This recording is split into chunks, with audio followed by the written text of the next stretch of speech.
अस्सलाम वालेकुम वरहमतुल्लाहि वबरकातुहू। आपको बाबा संडे किचन में खुशामदीद है। आज हमारे बाबा हमारे लिए पूरी पराठा बना रहे हैं।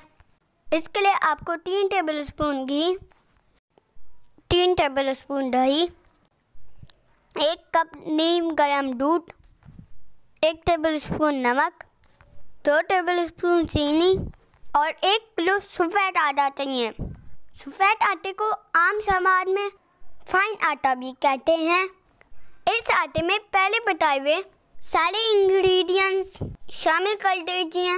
अब 2 कप नीम गर्म पानी से सख्त आटा गूंद लें। पानी की मिकदार थोड़ी कम या फिर ज़्यादा भी हो सकती है, बस ये ख्याल होना चाहिए कि आटा सख्त हो।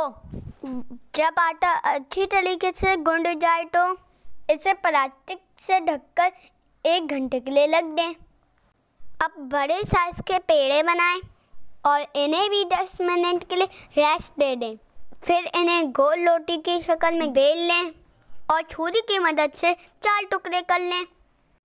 एक कढ़ाई में इतना तेल शामिल करें कि पराठे डीप फ्राई हो जाएं। तेल आपका तेज़ गर्म होना चाहिए, जब भी पराठे सॉफ्ट बनेंगे। अब एक-एक करके पराठे के टुकड़े तलते जाएं। आपके मज़ेदार से पराठे तैयार हैं। अगर हमारी वीडियो पसंद आई तो चैनल को सब्सक्राइब करें, वीडियो को लाइक करें और कमेंट बॉक्स में ज़रूर बताएं। जज़ाकल्लाह खैर।